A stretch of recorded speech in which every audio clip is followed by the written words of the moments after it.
वक्रतुंड महाकाय सूर्यकोटि समप्रभः अविघ्नं गुरुमे देव सर्वकार्येषु सर्वदा தென்னாட்டுடைய சிவனே போற்றி என் நாட்டவர்க்கும் இறைவா போற்றி.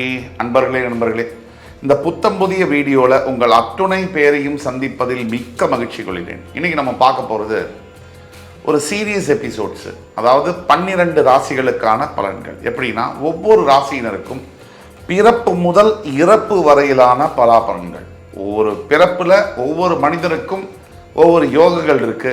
இதை செய்தால் நல்லது நடக்கும், இதை செய்தால் வெற்றி கிடைக்கும், இந்த தொழிலை செய்யலாம், இந்த வியாபாரத்தை செய்யலாம், இந்த வேலையை பார்க்கலாம், இந்தந்த காலகட்டங்களில் இது எது நடக்கும் அப்படிங்கிறபடியான சூட்சமம் அடைந்த ரகசியமான அத்துணை விஷயங்களையும் சொல்லக்கூடிய இந்த பிளாக்பஸ்டர் சீரியஸ் எபிசோட்ஸ் உங்களுக்காக பிரத்யேகமாக.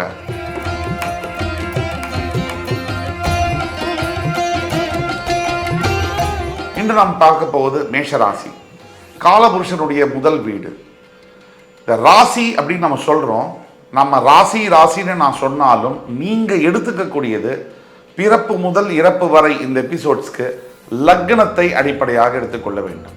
லக்னம் தான் முக்கியம், ராசியும் முக்கியம், லக்னம் அதை விட முக்கியம். லக்னம் என்பது உயிர், ராசி என்பது உடல். அப்போ லக்னத்தை அடிப்படையாக கொள்வது தான் நிறைய பலன்கள் அமையும்.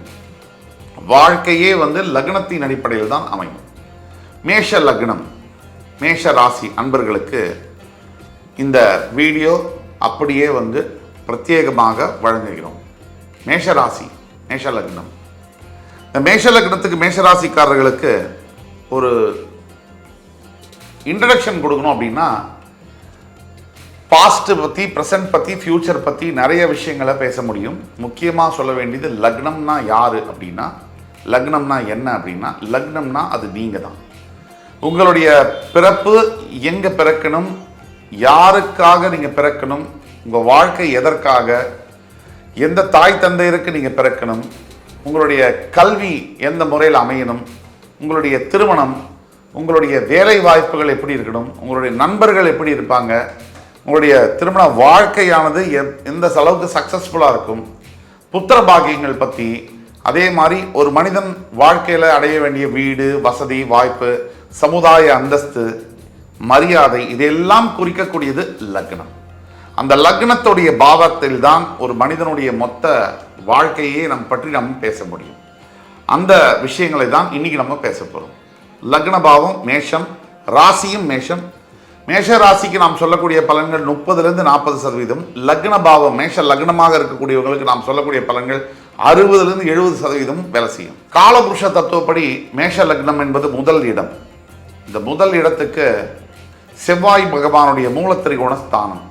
இங்கே 3 நட்சத்திரங்கள் வருது, அஸ்வினி, பரணி, கிருத்திகை. இதில் கேது, சுக்கிரன், சூரியனுடைய நட்சத்திரங்கள் செவ்வாயுடைய வீட்டில். இங்கே சனி நீச்சமாகி சூரிய பகவான் உச்சம் பெறுகின்ற ஒரு வீடு. செவ்வாய் அப்படின்னாலே மேஷ லக்னத்துக்காரங்களுக்கு என்னென்ன மாதிரி குணாதிசயங்கள் அப்படின்னா, விடாமுயற்சி இருக்கும், பிடிவாத குணங்கள் இருக்கும். எந்த ஒரு காரியத்தை எடுத்தாலும் முதல்ல எடுக்கலேருந்து கடைசியில் முடிக்கிற வரைக்கும் விடாத அதை கம்ப்ளீட் பண்ணி ஆகணும்னு ரெஸ்ட்லெஸ்ஸாக இருக்கக்கூடிய குணாதிசயங்கள் இருக்கும். அதே மாதிரி மேஷராசி மேஷ லக்ன நண்பர்களுக்கு பிடிவாத குணம் என்பது இருக்கும். செவ்வாய் பகவானுடைய ஆதிக்கம் இருக்கிறதுனால அவங்களுக்கு பிடிவாத குணம் இருக்கும். எந்த விஷயத்தையுமே அவசரமாக அதில் ஈடுபடணும், அவசரமாக அதை முடிக்க வேண்டும் அப்படிங்கிற தன்மை இருக்கும். மற்றவங்க சொல்கிறதெல்லாம் கேட்பாங்க, ஆனால் தனக்கு என்ன வேணுமோ அதையே முடிவு செய்து அதே வழியில் போவாங்க. இது அவர்களுடைய ஒன் ஆஃப் தி தலைவிதி. இந்த மேஷ லக்னம் மேஷராசியுடைய சின்னம் ஆடு. ஆடு பார்த்தீங்கன்னா முட்டும்னு சொல்லுவாங்க. பல இடங்களில் மேஷ லக்ன மேஷராசி அன்பர்கள் பல சந்தர்ப்பங்களில் முட்டிக்குவாங்க. ஏன் அப்படின்னா தன்னுடைய ஈகோவானது கொஞ்சம் இருக்கும், அது தடுக்கும். அவசரம், ஈகோ தவிர சில பிடிவாத குணங்களோட காரணத்தினால பல விஷயங்கள் தடப்பட்டு போகலாம், இல்லை பல விஷயங்கள் எதிர்மறையாக கூட நடக்கலாம். எல்லாருக்கும் அல்ல, பல மேஷலக்ன மேஷராசி அன்பர்களுக்கு. நிர்வாக திறமை என்பது மேஷலக்ன அன்பர்களுக்கு பிறவியிலேயே இருக்கக்கூடியது. மேஷராசி அன்பர்களுக்கு பிறவியிலேயே இருக்கக்கூடியது. இந்த நிர்வாகத் திறமை மேஷம் அப்படின்னு சொன்னாலே இந்த நிர்வாகத் திறமை பிறப்பிலேயே வந்துடும். எப்பேற்பட்ட பெரிய விஷயங்களை கூட ரொம்ப ஈஸியாக நிர்வாகம் பண்ணக்கூடிய திறமை என்பது வரும். இது பிறப்பிலேயே இருக்கக்கூடிய குணாதிசயங்கள். இதை தவிர இளம் வயதில் மிகப்பெரிய துன்புறுத்தலுக்கும் மிகப்பெரிய கஷ்டங்களுக்கும் ஆளான மேஷராசி என்பர்கள் இளம் வயதில், அதாவது துன்புறுத்தல் நான் சொல்றது இளம் வயதிலேயே தந்தையாருடைய லெகசின்னு சொல்லுவாங்க. அப்பாவுடைய லெகசி அப்படின்னா பரம்பரையில் பெரிய பரம்பரையில் பிறக்கிறது, வசதியான குடும்பத்தில் பிறக்கக்கூடிய வாய்ப்புகள். பல மேஷராசி மேஷ லக்ன அன்பர்கள் வசதி இல்லைன்னா கூட அப்பாக்குன்னு ஒரு மரியாதை சொசைட்டியில், அப்பாக்குன்னு ஒரு பேரு அந்தஸ்து இருக்கும். அந்த அந்தஸ்தை காப்பாற்றுறதுக்குனே ஒரு போராட்டம் இருக்கும். அதைத்தான் நம்ம குறிப்பிடுறோம். ஒரு பெரிய கஷ்டம் துன்புறுத்தல்னா தன்னுடைய சுயத்தை பிரதிபலிக்க முடியாம தந்தையாருடைய அந்த மிகப்பெரிய ஒரு பேரை பாரமா சுமந்து, ஐயோ அப்பா பேரை காப்பாற்றணும்னாலே இவ்வளோ செய்யணும் அப்படிங்கிற ஒரு பர்டன், ஒரு பாரம் மாதிரி அதை சுமக்க வேண்டியது தான் நம்ம சொன்னோம். மேஷ ராசி மேஷ லக்ன நண்பர்களுக்கு சின்ன வயசுல ஒரு நல்ல பிறப்பு நல்ல ஒரு வாழ்க்கையெல்லாம் இருந்தாலும் கூட படிப்பு கல்வி திருமணம்னு வரும்போது பல பிரச்சனைகளை சந்திக்க வேண்டியது இருக்கு. அதுல பல போராட்டங்களை சந்திக்க வேண்டியது இருக்கு. அந்த பல போராட்டங்களுக்கு பிறகு வாழ்க்கை நல்லபடியாக அமையும் அப்படின்னு உட்கார்ற சமயத்தில் ஒரு பெரிய ஒரு வெடிகுண்டு வைக்கிற மாதிரி ஒரு உடல் சம்பந்தப்பட்ட ஆரோக்கியம் சம்பந்தப்பட்ட பிரச்சனையும், அல்லது வேற ஏதாவது ஒரு வம்பு வழக்கில் போலீஸ் கேஸில் இல்லை லீகல் மேட்டரில் சிக்கிக்கொள்ளக்கூடிய சில தன்மைகளோ இப்படி ஒரு சம்பவங்களும் வருது. எங்கிருந்தோ இடம் புரியாத இடத்துலேருந்து தெரியாத இடத்துலேருந்து சில சட்ட சிக்கல்கள், சில வம்பு தும்புகள் இதெல்லாம் கூட வருது. இதை தவிர மேஷலக்ன மேஷராசி நண்பர்களுக்கு பெரிய மனிதர்களுடைய கான்டாக்ட்ஸ், பிக் பீப்புள் கான்டாக்ட்ஸ் அப்படிங்கிறது அடிப்படையிலே உண்டு. அது அவங்களோட பிறவி ரகசியம். இவங்களுக்கான 12 இடங்கள், ஒவ்வொரு இடத்தையும் அலச போகிறோம், ஆராய போகிறோம்.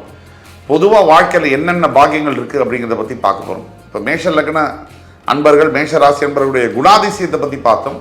1ஆம் இடம் என்பது லக்னம், நீங்கள் தான். அதை பற்றி தான் பார்த்தோம். அஸ்வினி பரணி கிருத்திகை கேதுவுடைய நட்சத்திரம் உங்களுடைய லக்னத்தில் ராசியில் வர்றதுனால செவ்வாய்க்கும் கேதுக்கும் பகை அப்படிங்கிறதுனாலையும் தடங்கல்களை தாண்டி தான் நீங்கள் ஜெயிக்க வேண்டியதாக இருக்கும். நீங்கள் எந்த விஷயத்தை எடுத்தாலுமே அதை போராட்டம் பண்ணி தான் ஜெயிக்க வேண்டியதாக இருக்கும். போராடும் குணம் என்பது, போர் என்பது உங்கள் வாழ்க்கையில் பின்னி பிணைஞ்சது. செவ்வாய் அதை தான் குறிக்கிறது. அது ஒன்று. அதுக்கு அடுத்தபடியாக சுக்கிரன் உங்கள் நட்சத்திரத்தில் உங்கள் ராசியில் வர்றதுனால, சுக்கிரனுடைய பரணி நட்சத்திரம் வர்றதுனால, இந்த பரணி நட்சத்திரத்தில் பிறந்த மேஷராசி என்பவர்களுக்கு பெரும்பாலும் நிறைய அதிர்ஷ்டங்கள் என்பது வர்றது உண்மைதான். அதில் பாதங்களில் மாறுபடும். பரணி நட்சத்திரம் 1ஆம் பாதம் 2ஆம் பாதத்தில் பிறந்தவங்களுக்கு நிறைய குட்டி சுக்கர தசை அப்படின்னு வருது பிறக்கும் போது. அதனால பல துன்பங்களை அவர்கள் அனுபவிக்கிறார்கள். பல சமயங்களில் இந்த குட்டி சுக்கர தசை பரணி 1ஆம் பாதம் 2ஆம் பாதத்தில் பிறக்கக்கூடியவர்களுக்கு அப்பா அம்மாவை சின்ன வயதில் ஒன்று பிரிஞ்சிருக்கக்கூடியதோ அல்லது ரொம்ப எக்ஸப்ஷனல் சிச்சுவேஷனில் இழக்கக்கூடிய சில விஷயங்களும் நடக்கிறத நம்ம பார்க்கணும். அதே பரணி நட்சத்திரம் 3, 4 பாதங்களில் பிறக்கிறவங்களுக்கு நல்ல வாழ்க்கை அமையுது. அதாவது நிறைய பதவிகளில் உட்காரக்கூடிய லேட்டர் பார்ட் ஆஃப் த ஏஜில், பாதி வயசு முடிஞ்சதுக்கப்புறம் 35 வயசுக்கு மேலே வாழ்க்கையில் வெற்றி என்பது டேக் ஆஃப் ஆகுது. இது ஒன்று. இதுக்கப்புறம் பார்த்தீங்கன்னா கிருத்திகை நட்சத்திரம் சூரியனுடைய நட்சத்திரம். இந்த சூரியனுடைய நட்சத்திரம் செவ்வாயுடைய வீட்டில். கிருத்திகை 1ஆம் பாதத்தில் பிறக்கிறாங்க அப்படின்னு வச்சுப்போம். சூரியன் இந்த மேஷ லக்னத்தில் மேஷராசியில் தான் உச்சம் பெறுவார். அந்த மாதிரி ஒரு அமைப்பில் இருக்கும்போது கிருத்திகை நட்சத்திரம் 1ஆம் பாதத்தில் பிறக்கிறவங்களுக்கு உண்மையிலே என்னன்னா, இவங்க அரசாங்கம் சம்பந்தப்பட்ட பதவிகளை உட்கார்ந்தாலுமே பெரிய அளவுக்கு ஷைன் பண்ண முடியல. தான் உச்சம் பெறக்கூடிய ஒரு ராசியில லக்னத்தில் தன்னுடைய நட்சத்திரமே அந்த பாதத்திலே பிறக்கக்கூடியவர்களுக்கு சில சிக்கல்கள் வருது. எப்படின்னா, அரசாங்கம் சம்பந்தப்பட்ட விஷயங்கள் அவங்களுக்கு ஒர்க் அவுட் ஆகிறதில்ல. அரசாங்க வேலையில் ட்ரை பண்ணாலும் கூட அதை பெரிய அளவுக்கு ஷைன் பண்ண முடியல. அரசியலில் பெருசாக ஷைன் பண்ண முடியல.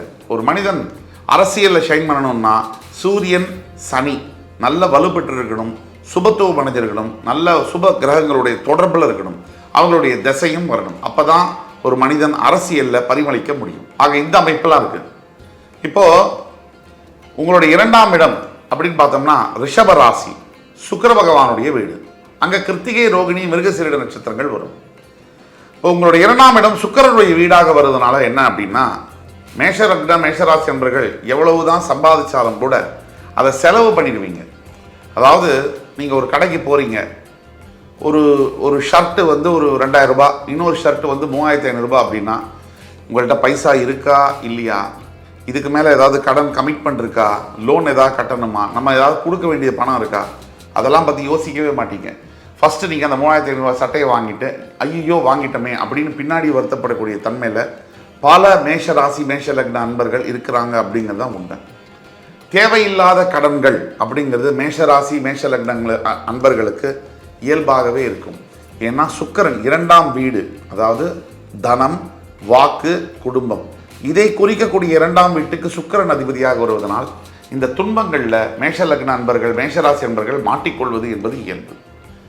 நல்ல ட்ரெஸ் பண்ணுறது, நல்ல வந்து சென்ட் பெர்ஃப்யூம்ஸ் எல்லாம் போட்டுக்கிறது, நல்ல காஸ்மெட்டிக்ஸ் யூஸ் பண்ணுறது, இதெல்லாம் 2ஆம் வீட்டு அதிபதி சுக்கிரனாக வருவதனால உங்களுக்கு கண்டிப்பாக இயற்கையிலேயே அமையும். நீங்கள் கொடுத்த வாக்கு, மேஷராசி அன்பர்களுக்கு கொடுத்த வாக்கை காப்பாற்றணுங்கிற ஆசை இருக்கும். ஆனால் கொடுத்த வாக்கை காப்பாற்ற முடியாத என்னென்ன சிச்சுவேஷன்ஸ் வரணுமோ அதெல்லாம் வரும். காரணம் சுக்கிரனுடைய வீடு 2ஆம் வீடு அப்படிங்கிறதுனால நீங்கள் எவ்வளோ ரொம்ப சிரமப்பட்டு கமிட்மெண்ட் கொடுப்பீங்க. ஆனால் அந்த கமிட்மெண்ட்டை நிறைவேற்றி கொள்ள முடியாத அளவிற்கான சூழ்நிலைகள் உங்களை பாதிக்கலாம். இது ஒன்று. 2வது, குடும்பம் அப்படின்னு அமையும் போது குடும்பஸ்தானமாக 2ஆம் இடம் வருவதனால சுக்கிரன் அதுக்கு வீடு ஆட்சி அதிபதியாக வருவதனால பொதுவாக மேஷ லக்ன மேஷராசி என்பவர்களுக்கு அழகான மனைவியோ அழகான கணவனோ அமைவார்கள் என்பது உண்மை. ஆனால் அதில் இன்னொரு முக்கியமான பாயிண்ட்டு, இவங்களுடைய ரொமான்டிக் ஜர்னி ரொம்ப நல்லா இருக்கும் பேசிக்கலி. ஆனால் சிறு சிறு தொந்தரவுகள் எப்பவுமே இருந்துக்கிட்டே இருக்கும். சந்தேகம் அப்படிங்கிறது இருந்துக்கிட்டே இருக்கும். காரணம், வரக்கூடிய பார்ட்னர் எப்பவுமே கொஞ்சம் அழகு மிகுந்தவளாக இருப்பாங்க. அப்போ ஆட்டோமேட்டிக்காக என்ன ஆகும், தன் மனசில் தனக்கு மீறி வந்து சந்தேகங்கள் வரதான் செய்யும். இது ஆண் மேஷராசி அன்பர்களாக இருந்தாலும் சரி, மேஷ லக்ன பெண் மேஷமாக இருந்தாலும் சரி, அவங்களுக்கு சந்தேகங்கள் வந்து அதிகமாக வரக்கூடிய வாய்ப்புகள் உண்டு. அடுத்தது 3ஆம் இடம் என்று சொல்லக்கூடிய வீட்டு மிதுன ராசி. இந்த மிதுன ராசிக்கு அதிபதியாக புதன் பகவான் வரார். இங்கே வந்து பார்த்தீங்கன்னு சொன்னால், முன்னாடி ரிஷபராசியில் எப்படி கிருத்திகை ரோகிணி மிருகசீரிடம் வந்ததோ, இங்கே மிருகசீரிடம் திருவாதிரை புனர்பூசம் இந்த 3 நட்சத்திரங்கள் வரும். இந்த மிதுன ராசி 3ஆம் இடம் வரக்கூடிய மேஷராசி அன்பர்களுக்கு பார்த்தீங்கன்னா, மேஷ லக்ன அன்பர்களுக்கு, நான் ராசின்னு சொன்னாலும் நீங்கள் லக்னம்னே எடுத்துக்கணும். அப்போ மேஷ ராசி அன்பர்களுக்கு 3ஆம் இடத்துக்கு அதிபதியாக உங்களுடைய விரோதி புதன் வந்து உங்களுக்கு விரோதி கிரகம், அவர் வருவதனால 3ஆம் இடம் என்பது எதையெல்லாம் குறிக்கும்? 3ஆம் இடம் நண்பர்கள், பார்ட்னர்ஷிப்பு, சகோதர சகோதரிகள், இளைய சகோதர சகோதரிகள், அதே மாதிரி முயற்சிகள், அதே மாதிரி 3ஆம் இடம் என்பது தைரியம், இதையெல்லாம் குறிப்பதாகும். இந்த எல்லா விஷயத்திலுமே உங்களுக்கு ஏதோ ஒரு இடத்துல வாழ்க்கையில் பாதிப்பு என்பது உண்டு. எப்படின்னு கேட்டிங்கன்னா, நண்பர்களால் ஏமாற்றப்படக்கூடிய சந்தர்ப்பங்கள் நிறைய அமையலாம் மேஷராசி அன்பர்களுக்கு. அதே மாதிரி கூட பிறந்த இளைய சகோதர சகோதரிகள், தம்பிகளாலேயோ தங்கைகளாலேயோ பிரயோஜனம் என்பது இருக்காது. ஏன்னா ஒன்று உங்களை பார்த்து அவங்க புறாமப்படக்கூடிய நிலைமையில் இருக்கலாம், இல்லை உங்களை பார்த்து ஐயோ இவர் வந்து கஷ்டப்படுறான், நம்மக்கிட்ட வந்து ஏதாவது காசு கேட்டுற போகிறான் அப்படின்னு கூட இருக்கலாம். இது ரெண்டுத்தில் ஏதாவது ஒரு வகையில் இருக்கலாம். அதே மாதிரி நீங்கள் எடுக்கக்கூடிய முயற்சிகளில் ரொம்ப சிரமப்பட்டு எடுக்க வேண்டியதாக இருக்குது. ஒரு விஷயத்தை ஒரு தடவை முயற்சி பண்ணால் கிடைக்கும் அப்படின்னா, மேஷராசி என்பர்கள் அதே விஷயத்தை 6 தடவை 5 தடவை முயற்சி பண்ணி கொஞ்சமாக பலன் கிடைக்குது. இது என்ன ஆகுதுன்னா, மனசையும் உடம்பையும் எக்ஸாஸ்ட் பண்ணிடுது. இது ஒரு பக்கம். இதை தவிர பார்ட்னர்ஷிப்பை பற்றி சொன்னேன். மிதுன ராசி உங்களுடைய 3ஆம் இடமாக வருவதனால் பொதுவாக மேஷ லக்ன மேஷராசி என்பர்கள் பார்ட்னர்ஷிப் ஃபர்ம்ஸ் அதுக்குள்ளே என்டர் ஆகுதுங்கிறது ரொம்ப தவறான விஷயம். ஏன்னா பெரும்பாலான நேரங்களில் நல்லா போயிட்டுருக்கிற ஒரு பார்ட்னர்ஷிப் கம்பெனியில் ஏதாவது ஒரு காலகட்டத்தில் பார்ட்னர்ஸால் பணப்பிரச்சனையோ, இல்லை பெயர் கெட்டு போகிற மாதிரியான பிரச்சனையும், இல்லை வேறு ஏதாவது மனப்பிரச்சனையும் வரக்கூடிய வாய்ப்புகள் அதிகமாக உண்டு. அதனால் கவலைப்பட வேண்டாம், எல்லாத்துக்கும் பரிகாரம் என்பது கடைசியில் நான் சொல்கிறேன். அடுத்தபடியாக 4வது இடம். 4வது இடம் என்று சொல்லக்கூடிய இடத்துல கடகராசி வருது. உங்களுடைய 4ஆம் வீட்டுக்கு அதிபதியாக சந்திரன் வருகிறார். அந்த வந்து புனர்பூசம், பூசம், ஆயில்யம் 3 நட்சத்திரங்கள் வருது. இந்த புனர்பூசம் என்பது குரு, பூசம் என்பது சனி, ஆயில்யம் என்பது புதனுடைய நட்சத்திரம். செவ்வாயுடைய ராசி லக்னம் நீங்கள்.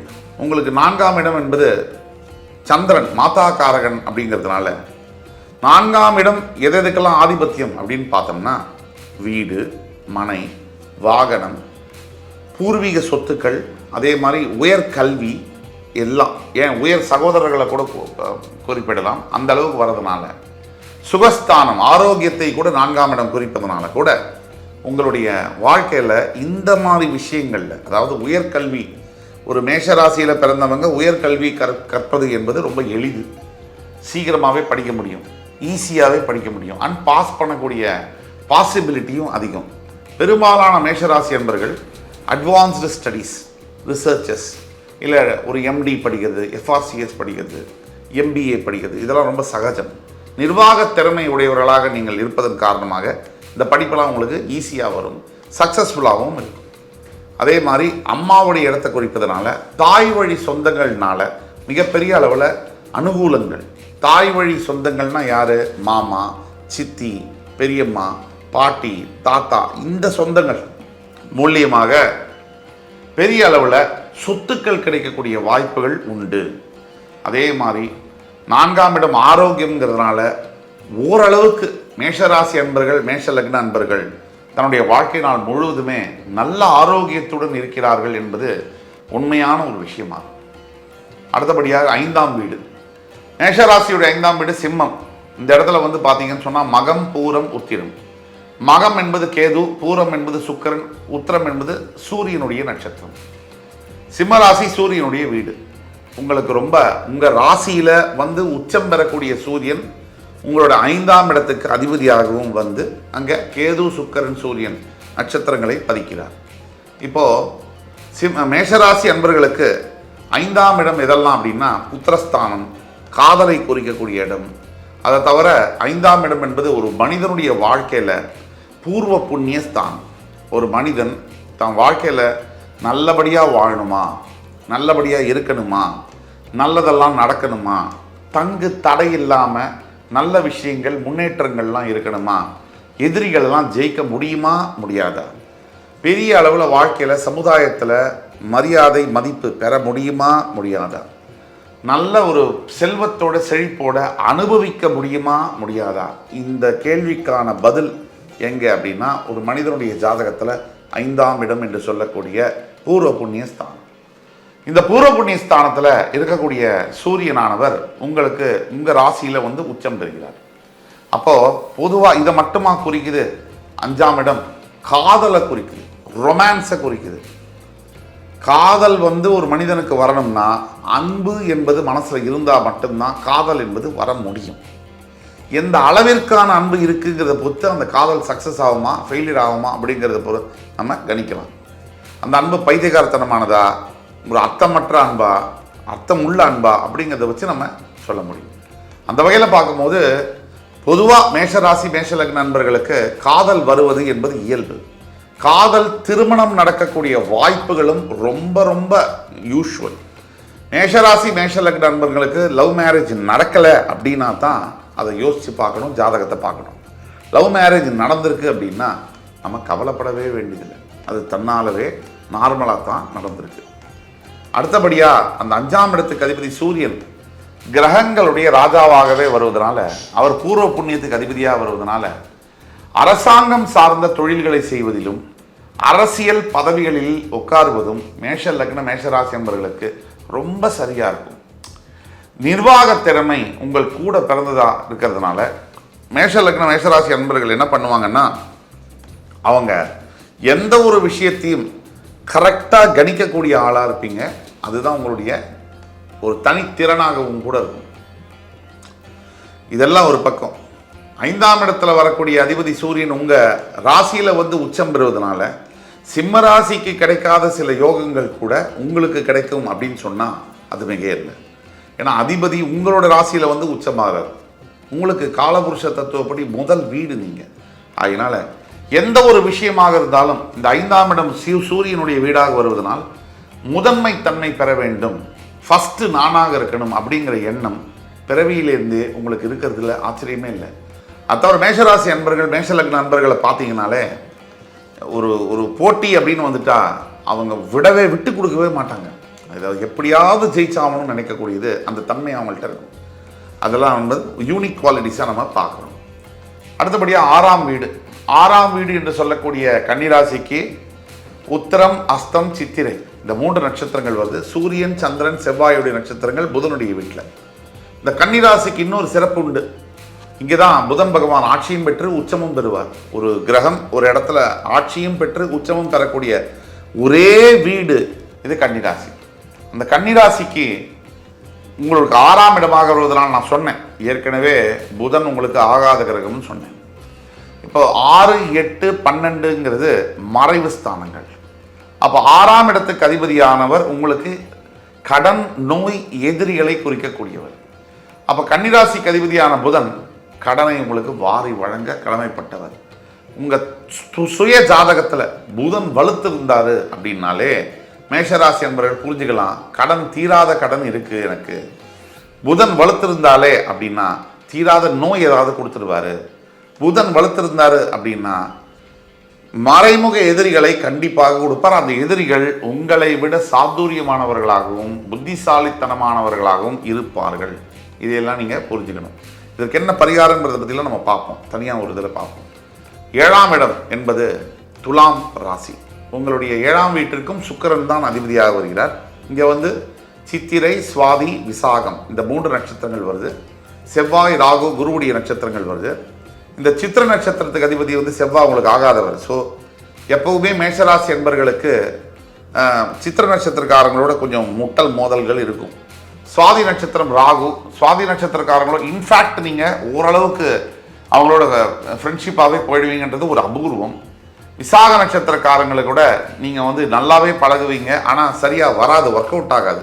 உங்களுடைய பார்ட்னர்ஸ் யாராவது விசாக நட்சத்திரத்தில் இருந்தாங்கன்னா உங்களுக்கு அது பெரிய அளவில் சக்ஸஸ்ஃபுல்லாக வராது. ஆனால் உங்களுக்குள்ள ஃப்ரெண்ட்ஷிப் நல்லாயிருக்கும். அவுட்புட் ரிசல்ட் வந்து பெரிய அளவில் சக்ஸஸ் வந்து வர்றதுக்கு சான்சஸ் கம்மி. இது ஒன்று. 7ஆம் இடத்துக்கு அதிபதியாக சுக்கிரன் வருதுனால 7ஆம் இடம் என்பது திருமணம், கலத்திரம், திருமண வாழ்க்கை, லைஃப் பார்ட்னர், வாழ்க்கை துணை இதையெல்லாம் குறிக்கிறதுனால உங்களுக்கு பொதுவாக பார்த்தீங்கன்னா 7ஆம் இடத்துக்கு அதிபதியாக வரக்கூடிய சுக்கிரனால பெருவாக நான் ஏற்கனவே சொன்னேன், காதல் திருமணம் 5க்கு சூரியன் வருதுனாலையும் 7ல் சுக்கிரன் வருதுனால காதல் திருமணம் நடக்கக்கூடிய வாய்ப்புகள் நிறையா இருக்குது. ஆனால் பெரும்பாலான இடங்களில் மேஷ லக்னம், மேஷராசி என்பவர்களுக்கு திருமண வாழ்க்கை சரியாகத்தான் போகும். முதல்ல ஒரு 5 வருஷம் கொஞ்சம் ட்ரபிள்டாக இருந்தாலும் ஓரளவுக்கு நல்லா தான் போகும். கடைசி வரைக்கும் அப்படி போகுமா அப்படின்னு கேட்டால் சுய ஜாதகத்தை கண்டிப்பாக நம்ம பார்க்கணும். ஏன்னா சுக்கிரன் 7ஆம் இடத்துக்கு அதிபதியாக வர்றதுனால சந்தேக புத்தியின் காரணமாக நிறைய பிரச்சனைகள் வரலாம். பொண்டாட்டியோ கணவரோ அவர் மேஷராசியில் இருக்கார், உங்கள் மேலே அவர் என்ன பண்ணுவார், சந்தேகப்படுவார், தேவையில்லாத சந்தேகப்படுவார். அந்த சந்தேக புத்தி என்ன ஆகும், நாளடைவில் வளர்ந்துக்கிட்டே இருக்கும். நீங்கள் துலாம் ராசியாக இருக்கீங்கன்னா இன்னும் கேட்கவே வேண்டாம், சந்தேகப்பட்டுக்கிட்டே இருப்பார். அப்போ சந்தேகம் அதிகமாக அதிகமாக நிம்மதி என்பது போயிடுது. நிம்மதி போனால் என்ன ஆகும், வாழ்க்கையில் எந்த விதமான பெரிய அளவிலான சந்தோஷமும் எதுவுமே இருக்க முடியாது. அப்போது நாளடைவில் திருமண வாழ்க்கையில் சில பிரச்சனைகள் வருவதையும் அது விவாகரத்து அளவுக்கு போகக்கூடிய வாய்ப்புகளும் இருக்குது என்பதையும் உணர்ந்து கொள்ள வேண்டும் மேஷராசி, மேஷலக்ன அன்பர்கள். அப்போ சந்தேகப்படுவதை நிறுத்திவிட்டு என்னுடைய கணவர், என்னுடைய மனைவி நல்லது நடந்தால் வேணுமா வேணாமா, அவங்க வந்து நல்லவங்களா இருப்பாங்களா இல்லையா, அதை மட்டும் தீர்மானம் பண்ணி ஒரு முடிவு எடுத்து ஒரு பாதையில் போகிறது ரொம்ப நல்ல முடிவாக இருக்கும். அடுத்தபடியாக 8ஆம் வீடு. 8ஆம் வீடு என்று சொல்லக்கூடிய வீட்டுக்கு வந்து விருச்சிக ராசி. இதற்கு அதிபதியாக உங்கள் ராசிநாதனே வருகிறார். இது வந்து சொல்லப்போனால் செவ்வாயுடைய ஒரு பெண் வீடு அப்படின்னு சொல்லலாம், அது தப்பே இல்லை. இந்த இடத்துக்கு வந்து பார்த்தீங்கன்னு சொன்னால் விசாகம், அனுஷம், கேட்டை, குரு, சனி, புதன் இவங்களுடைய நட்சத்திரங்கள் வருது. இது காலபுருஷனுக்கு மறைவு ஸ்தானம்னு சொல்கிறோம். 8ஆம் இடம் ஆதிபத்தியம் எதையெல்லாம் குறிக்குது? 8ஆம் ஆதிபத்தியம் என்பது அவமானம், கடன், சிறை தண்டனை, விபத்து, திடீர் லாட்டரி பிரைஸ் அடிக்கிறது, திடீர் மிகப்பெரிய விபரீத ராஜயோகம், பதவிகள், வெளிநாட்டு சம்பந்தப்பட்ட தொடர்பு, ஆயுள், விபத்துகள் இதெல்லாம் குறிக்கிறது 8ஆம் வீடு. இந்த வீட்டுக்கு ராசிநாதனே அதிபதியாக வருவதனால் மேஷராசி என்பவர்களுக்கு ஒரு பெரிய வினோதமான ஒரு சக்தி என்பது உண்டு. உங்களுடைய ஆயுளை நீங்களே தீர்மானிக்க முடியும். ஏன்னா உங்களுடைய ஆயுள் ஸ்தானத்துக்கும் உங்கள் ராசிநாதனே அதிபதியாக வருவதனால் தன்னுடைய ஆயுளை தானே தீர்மானிக்கும் யோகம் பாக்கியம் மேஷராசி என்பவர்களுக்கு உண்டு என்றால் அது மிகையல்ல. அதை தவிர மேஷராசி என்பவர்களில் ஆண்கள் பிறப்பதும் விருச்சிகத்தில் பெண்கள் பிறப்பதும் ரொம்ப ஸ்பெஷலாகும். உங்களுடைய 8ஆம் வீடு உங்களுடைய ராசிநாதனுடைய இன்னொரு வீடு அப்படிங்கிற வரதுனாலையும் நீங்களே உங்களுக்கு சில நேரங்களில் உங்களுடைய உயிர் போகிறதுக்கோ ஆரோக்கியம் போகிறதுக்கோ காரணமாக அமைந்து விடுகிறீங்க அப்படின்றது தான் உண்மை.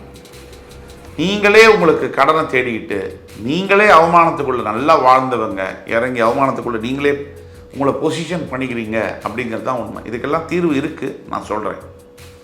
இப்போ இதெல்லாம் மீறி திடீர் ராஜயோகம் மேஷராசி என்பவர்களுக்கு உங்கள் பிறப்பிலேயே உங்களுக்கு அது எலிஜிபிலிட்டி இருக்குது. திடீர்னு எப்போ வேணால் வரலாம்.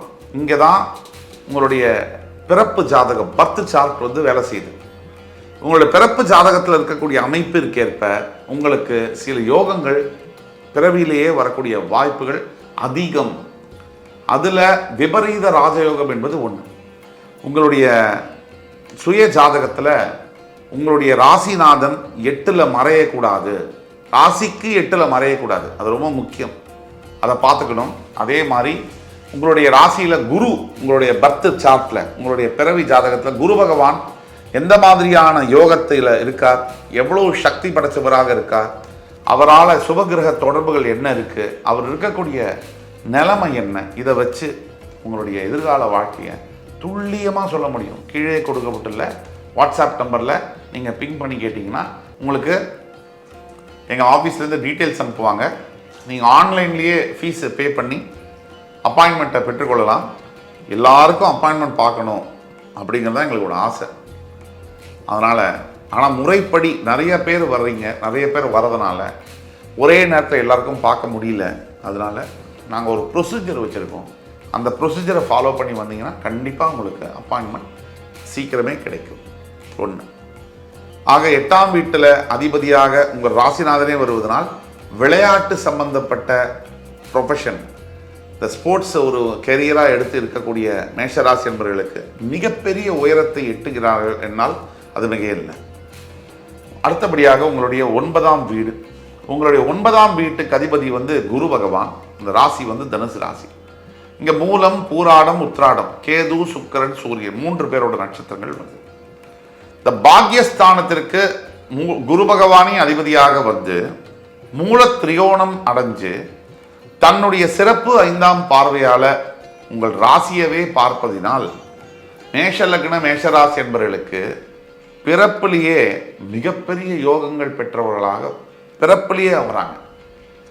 ஸ்டார்ட்லேயே நல்ல ஒரு யோகமானதை தான் ஆரம்பிக்கிறாங்க. பெரிய மனிதர்களுடைய தொடர்பு. 9ஆம் இடம் என்பது பாக்யஸ்தானம். அப்பாவையும் 9ஆம் இடம் தான் குறிக்கும், பிதாவையும். அப்போது வாழ்க்கையில் என்னென்ன பாக்கியங்கள் வேணுமோ அது தர்மத்தையும் குறிக்கும், தர்மஸ்தானம்னு கூட சொல்லலாம். அந்த வாழ்க்கையில் இருக்கக்கூடிய என்னென்ன பாக்கியம் சார், கை கேட்டது வாய் கேட்டணும் சார், அது வந்து பாக்கியம். அந்த பாக்கியத்தை தரக்கூடியது 9ஆம் இடம். அந்த 9ஆம் இடத்திற்கு குரு அதிபதியாக வந்து முழு சுபகிரகம் உங்கள் ராசியை தன்னுடைய சிறப்பு பார்வையால் பார்ப்பதனால்தான் மேஷராசி என்பவர்களுக்கு தெய்வத்துடைய அனுகூலம். அதாவது ஒரு படையப்பா படத்தில் கூட சொல்லுவாங்க, படையப்பா நாளைக்கு உன்னோட பொண்ணோட கல்யாணம், அரசாங்கமே அவங்க கையில் இருக்கே படையப்பா, நீ என்ன பண்ண போகிற? அப்போ தலைவர் சொல்லுவார், அட போடா ஆண்டவனே நம்ம பக்கம் இருக்கான்னு. அந்த மாதிரி ஆண்டவன் உங்கள் பக்கம் இருக்கான். அதற்கு சாட்சி உங்களுடைய 9ஆம் வீடு. உங்கள் சுய ஜாதகத்தில் குருவுடைய நிலைமையை தெரிஞ்சு தான் இந்த விஷயத்தை சொல்ல முடியும். கீழே உள்ள வாட்ஸ்அப் நம்பரில் எங்களை தொடர்பு கொண்டீங்கன்னா உங்கள் சுய ஜாதகத்தில் குரு பகவானுடைய நிலைமையை அனலைஸ் பண்ணி உங்களுக்கான பலன்களை துல்லியமாக சொல்ல முடியும். அது 2வது. இந்த பொதுவில் மேஷ லக்ன மேஷராசி என்பவர்களுக்கு பெரிய மனிதர்களுடைய தொடர்பு இருக்கும்னு சொன்னோம். அவங்களால அனுகூலங்களும் வரும், பெரிய கான்ட்ராக்ட்ஸு, பெரிய அக்ரிமெண்ட்ஸு, திடீர் திருப்பு முனை லைஃப்பில். அதாவது ஒரு 20,000 சம்பாதிச்சிருந்தவருக்கு 20 லட்சம் வருமானம் வர திருப்பு முனை, பெயர், சமுதாயத்தில் மிகப்பெரிய பெயர், அந்தஸ்து, கௌரவம், இதெல்லாம் பிறவியில் கிடைக்கக்கூடிய யோகங்களும் உண்டு. அதே மாதிரி புத்திர பாக்கியத்தை பற்றி நான் சொன்னேன். மேஷராசி மேஷ லக்னத்தில் இருக்கக்கூடியவங்களுக்கு 5ஆம் இடத்துக்கு சூரியன் அதிபதியாக வருவதனால் பொதுவிலேயே நல்ல குழந்தைகள், அருமையான பார்க்கறதுக்கே பிரகாசமாக இருக்கக்கூடிய குழந்தைகள் பிறக்கக்கூடிய வாய்ப்புகள் 90% இருக்குது. அதே மாதிரி அந்த குழந்தைகள் ஐஏஎஸ் யூபிஎஸ்சி எக்ஸாமு பெரிய பதவிகளில் அமரக்கூடிய வாய்ப்புகளும் உண்டு. ப்ரைவேட்டாக இருக்கட்டும் கவர்மெண்ட்டாக இருக்கட்டும். அதுக்கு அடுத்தபடியாக பாக்கியஸ்தானத்துக்கு குரு வருவதனால் பெரும்பாலான மேஷராசி என்பர்களுக்கு, மேஷ லக்ன என்பர்களுக்கு அப்பாவின் மூலியமாக மிகப்பெரிய அனுகூலம், தந்தையாரின் மூலியமாக நல்ல கடவுள் பக்தி, தந்தையாரின் மூலியமாக நல்ல எண்ணங்கள், நல்ல ஒரு நல்ல பேரண்டிங் கிடைக்கக்கூடிய வாய்ப்புகள் உண்டு. பொறுப்பான தந்தையாக இருப்பார். நல்ல எண்ணங்களை தன்னுடைய அடுத்த தலைமுறைக்கு விதைத்திருப்பார். விதைக்கக்கூடிய ஒரு தந்தையாக வருவார். இந்த வாய்ப்புகள்லாம் மேஷ லக்ன அன்பர்களுக்கு, மேஷராசி அன்பர்களுக்கு உண்டு. அடுத்தபடியாக 10ஆம் வீடு என்று சொல்லக்கூடிய வீட்டிற்கு கர்மஸ்தானத்திற்கு மகர ராசி சனி பகவான் அதிபதியாக வரார். இங்கே உத்திராடம், திருவோணம், அவிட்டம் 3 நட்சத்திரங்கள், அதாவது சூரியன், சந்திரன், செவ்வாயுடைய நட்சத்திரங்கள் வருது. இந்த வீட்டுக்கு அதிபதி சனி. செவ்வாய்க்கு உங்களை ராசிக்கு எப்படி இருக்கும், உங்கள் லக்னத்துக்கு எப்படி இருக்கும். 10ஆம் இடம் மகரம், கர்மஸ்தானம். இந்த கர்மஸ்தானத்துக்கு கர்மஸ்தானாதிபதி அதிபதியாக வருகிறார் சனி. பொதுவாக மேஷராசி மேஷ லக்ன அன்பர்களுக்கு வாழ்க்கையில் என்ன வரும் அப்படின்னா, வேலை செய்கிற இடத்துல எப்போவுமே தொந்தரவுகள் இருந்துகிட்டே தான் இருக்கும். தொடர்ந்து உங்களை இன்டிமிடேட் பண்ணுறதும், உங்களை இரிட்டேட் பண்ணுறதும், உங்களுக்கான விஷயங்களை உங்களுக்கான அதாவது உங்களுடைய முன்னேற்றத்தை தடுத்து நிறுத்துறதுக்கும் பெரிய அளவிலான கூட்டம் என்பது காத்து கொண்டிருக்கும். இது உண்மை.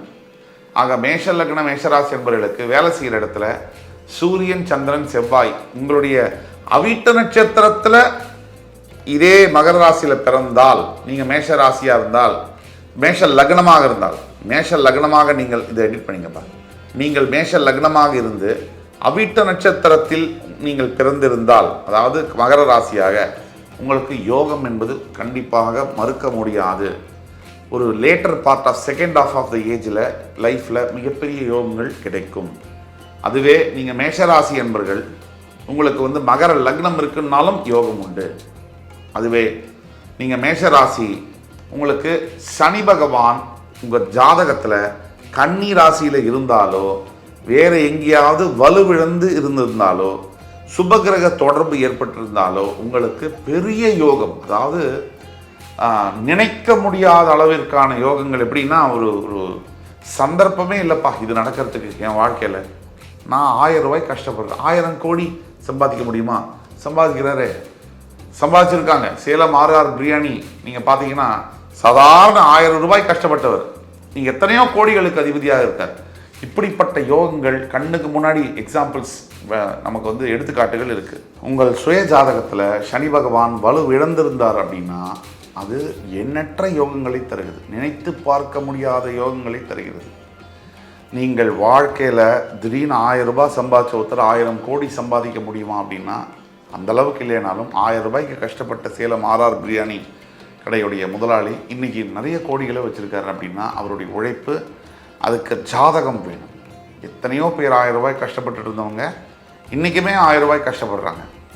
ஒரு சிலர் கோடியில் ஒருத்தர் தான் மிகப்பெரிய அளவில் வாழ்க்கையில் வெற்றிகளை குவிக்கிறார்கள். அதற்கு பல குணாதிசயங்கள் தேவை. பொறுமை, நிதானம், விட்டு கொடுக்கும் தன்மை, மற்றவங்களை நம்மளை மாதிரி பார்க்கக்கூடிய குணங்கள், மற்றவங்களுடைய கஷ்டத்தை புரிஞ்சிக்கக்கூடிய தன்மைகள், விடாமுயற்சி, எவ்வளோ பெரிய பிரச்சனையும் நிதானமாக கையாளுறது, இந்த குணாதிசயங்கள் இருந்தால் ஜெயிக்க முடியும். அப்போது 10th பிளேஸ்க்கு நீங்கள் பார்த்தீங்கன்னு சொன்னால் மேஷராசி அன்பர்களுக்கு சனி பகவான் நீச்சம், உங்கள் ராசியிலே நீச்சமாக இருந்தாலோ, வேறு இடத்துல வக்ரமாக இருந்தாலோ, அதை தவிர சுபகிரக தொடர்போடு இருந்தாலோ உங்களுடைய வேலை ரொம்ப நல்லாயிருக்கும். 11ஆம் இடத்திற்கும் அவரே அதிபதியாக வர்றார். கும்பராசி காலபுருஷ தத்துவப்படி 11ஆம் வீடு கும்பராசி. அங்கே அவிட்டம், சதயம், பூரட்டாதி, செவ்வாய், ராகு, குருவுடைய நட்சத்திரங்கள் சனியுடைய வீட்டில். இப்போ பார்த்தீங்கன்னு சொன்னால் மேஷராசி என்பவர்களுக்கு பொதுவாகவே ஒரு காலகட்டத்துக்கு பிறகு, ஒரு 40 வயசுக்கு பிறகு வருமானம், இன்கம் என்பது பல மடங்காக பெருகுது. சாதாரண ஒரு தொழிலாளியாக இருந்தவர்கள் கூட திடீர் திருப்பங்கள், திடீர் ஒரு ஃபார்ச்சூன்ஸ், லக்கு இதெல்லாம் நடக்குதுங்கிறது உண்மைதான். அதாவது திடீரென்று லைஃப்பில் வந்து ஒரு பெரிய டேர்னிங் பாயிண்ட்ஸ் எல்லாம் நடக்குது. அது சுய ஜாதகத்தில் அந்த ப்ரொவிஷன்ஸ் இருக்கணும். அதை நீங்கள் காமிக்கணும். கீழே வந்து வாட்ஸ்அப் நம்பரில் எங்களுக்கு காமிக்கணும். ஆனால் உங்களுக்கு அந்த அந்த வாய்ப்புகள் சுய ஜாதகத்தில் அந்த யோகங்களும் இருக்கணும். பொதுவாக மேஷராசி என்பவர்களுக்கு 40 வயசுக்கு மேலே பெரிய யோகங்கள் கிடைக்குது, பெரிய அளவில் பொருளாதாரத்தில் முன்னேற்றங்கள் இருக்குது, சமுதாயத்தில் மிகப்பெரிய அளவில் பெயர் கிடைக்குது அப்படின்னா அது மிக இல்லை. அதற்கு அடுத்தபடியாக 12ஆம் வீடு மீன ராசி. இந்த வீட்டில் வந்து பார்த்தீங்கன்னு சொன்னால் பூரட்டாதி, உத்திரட்டாதி, ரேவதி 3 நட்சத்திரங்கள் வருது. பூரட்டாதி குருவுடைய நட்சத்திரம், உத்திரட்டாதி சனியுடைய நட்சத்திரம், ரேவதி புதனுடைய நட்சத்திரம். இது வந்து குருவுடைய வீட்டில். இந்த மோட்சஸ்தானத்துக்கு அதிபதியாக ஞானக்காரகனான குரு பகவான் வருகிறார். ஞானத்தை கொடுக்கக்கூடியவர் வருகிறார். மேஷராசி என்பவர்களுக்கு ஒரு 60 வயசு 55 வயசுக்கு மேலேயே வாழ்க்கையில் பிடிப்பு என்பது போயிடுது அப்படிங்கிறது தான் உண்மை. மேஷராசி என்பவர்கள் மேஷலக்னம் என்ன பண்ணுவாங்கன்னா 60 வயசுக்கு மேலே பெரிய அளவில் சொத்து இருந்தால் கூட வாழணுங்கிற அப்பிடைட் ஆசை இருக்கிறது இல்லை. எதுவுமே எனக்கு வேணாம், நான் எல்லாத்தையும் பார்த்துட்டேன், இனிமேல் எனக்கு வாழ்க்கையில் அமைதி ஆன்மீகம் இது போதும் இப்படின்னு பாதையில் தேர்ந்தெடுத்து போகக்கூடிய பல பேர், லட்சக்கணக்கு கோடிக்கணக்கான பேர் மேஷராசி அப்படிங்கிறது மிக இல்லை. உங்களுடைய 3ஆம் வீட்டுடைய 6ஆம் வீட்டுடைய அதிபதி உங்களுடைய 12ஆம் வீட்டில் நீச்சமாவதும் அது ஒரு பெரிய ராஜயோகமாகும். உங்களுடைய 2க்கும் 7க்கும் அதிபதி சுக்கிரன் 12ஆம் வீட்டில் உச்சமடைவதும் ஒரு சில வகையில் யோகம், ஒரு சில வகையில் தோஷம். இப்போ புதன் உங்களுக்கு 3க்கும் 6க்கும் அதிபதி 12ல் நீச்சமாறார் மீனத்தில். இது எந்த விதத்தில் யோகம்? கெட்டவன் கெட்டிடில் கிட்டிடும் ராஜயோகம். Minus into minus is equal to plus. அந்த வகையில் உங்களுடைய எதிரியானவர் விரயஸ்தானத்தில் நீச்சமாகும் போது சில யோகங்களை தருகிறார். எப்படின்னா தன்னாலவே வந்து உங்கள் எதிரி, உங்களை விட உங்கள் எதிரி புத்திசாலியாக இருப்பார். எப்பவுமே நோட் பண்ணிக்கோங்க, உங்களை விட உங்கள் எதிரி எந்த நிலையிலும் உங்களோட புத்திசாலியான எதிரியை பெறக்கூடிய யோகம் உங்களுக்கு உண்டு. 12ஆம் வீட்டில் அவர் நீச்சம் பெறுவதனால் வெளிநாட்டிற்கு நீங்கள் போகிறீங்க, ஃபாரினில் வாழ போகிறீங்க அப்படின்னா அங்கே உங்களுக்கு எதிரிகள் இருப்பது என்பது அரிது. இது ஒன்று. அப்படியே இருந்தாலும் நீங்கள் ஜெயிப்பீங்க. 2. இப்போ 2ஆம் இடத்திற்கும் 7ஆம் இடத்திற்கும் அதிபதியான சுக்கிரன் 12ஆம் வீட்டில் போய் உச்சம் அடைகிறார். இது என்ன ப்ராப்ளம் அப்படின்னா, இல்லற வாழ்க்கையில் பெரும்பாலான மேஷராசி மேஷலக்ன நண்பர்களுக்கு திருப்தி என்பது கிடைப்பதில்லை. வேணுங்கிற அளவுக்கு ஒரு செக்ஷுவல் ப்ளஷரோ, செக்ஷுவல் கன்சென்ட்மெண்ட், அதாவது ஒரு திருப்தி, கண்டென்மெண்ட் இதெல்லாம் இருக்கிறது இல்லை. அடுத்தடுத்து அந்த திருப்தி அடையாத தன்மை என்பது பெரும்பாலானவர்களுக்கு இருக்கிறது. உங்களுக்கு இல்லை, உங்களுடைய துணைவியாருக்கோ இல்லை துணைவனுக்கோ கூட இருக்கலாம். இது உங்களுடைய ஒன் ஆஃப் தி விஷயங்கள். இதை வந்து மனசில் நீங்கள் வச்சுக்கணும். இதுக்கெல்லாம் தீர்வு என்னங்கிறத தனியாக நம்ம பார்ப்போம். மேஷராசி என்பவர்களுக்கு என்ன தீர்வுங்கிறத நம்ம பார்ப்போம். பொதுவில் இதெல்லாம் இருக்குது. பெரும்பாலும் மேஷ ராசி என்பவர்களுக்கு 9ஆம் இடத்துக்கு அதிபதியே 12க்கும் அதிபதியாக வருவதனால் நல்ல பாக்கியங்கள், அதாவது 12ஆம் இடம் லக்ஸரியவும் குறிக்குது. நல்ல ஒரு லக்ஸரியான பெட்டு, நல்ல காரு, இந்த மாதிரி வாழக்கூடிய யோகங்களும் பிறவியிலேயே வருகிறது என்றால் அது மிக இல்லை.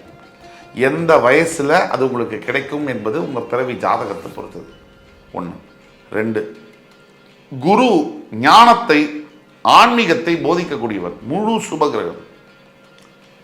அதனால ஃபாரின் சம்பந்தப்பட்ட விஷயங்கள் 8ம் சரி 12ம் சரி சம்பந்தப்பட்டதுனால 12ஆம் இடத்துக்கு குருவே அதிபதியாக வருவதனால், அவரே பாக்கியத்துக்கும் அதிபதியாக வருவதனால் உங்களுக்கு என்னன்னா மேஷ லக்ன மேஷராசி என்பவர்களுக்கு பெரிய அளவில் ஃபாரின் லைஃப் என்பது, ஃபாரின் எஜுகேஷன் கல்வி, வெளிநாட்டு கல்வி, வெளிநாட்டு திருமணம், வெளிநாட்டு வேலைவாய்ப்பு, வெளிநாட்டில் வீடு வாசல் வாங்குவது, செட்டில் ஆகுவது போன்ற விஷயங்கள் மிக பெரிய அளவில் சக்சஸை கொடுக்கிறது என்றால் அது மிக இல்லை. ஆக மேஷ ராசி மேஷ லக்ன நண்பர்களுக்கு பிறப்பு முதல் இறப்பு வரையிலான முழு பலன்கள் என்ன அப்படிங்கிறத பற்றி பார்த்தோம். எப்போவுமே மேஷராசி அன்பர்களுக்கு கடைசி காலகட்டத்தில் சற்று தனிமை விரும்பிகளாக மாறுகிறீர்கள். சற்று எதுவுமே வேண்டாம், எல்லாமே நான் பார்த்துட்டேன் அப்படிங்கிற மாதிரி இருந்தாலும் உங்களுடைய குழந்தைகள் பேர குழந்தைகளுடன் நல்லதொரு மரணத்தை தான் ஆண்டவன் உங்களுக்கு பாக்கியமாக கொடுத்திருக்கிறார். அதனால் முதியவர்களாக இருக்கக்கூடிய மேஷராசி அன்பர்களும் கவலைப்பட தேவையில்லை. பரிகாரங்களை பற்றி தனியாக ஒரு வீடியோவில் நான் பேசுகிறேன். இன்னைக்கு பிறப்பு முதல் இறப்பு வரை மேஷராசி மேஷலக்ன நண்பர்களுக்கான அந்த பதிவு உங்களுக்கு பிடிச்சிருக்கும்னு நம்புகிறேன். மறுபடி இன்னொரு புதிய பதிவில் உங்களை மீண்டும் சந்திக்கும் வரை உங்களிடமிருந்து விடைபெறுவது உங்கள் சுபாஷ் பாலகிருஷ்ணன். நன்றி, வணக்கம், வாழ்க வளமுடன்.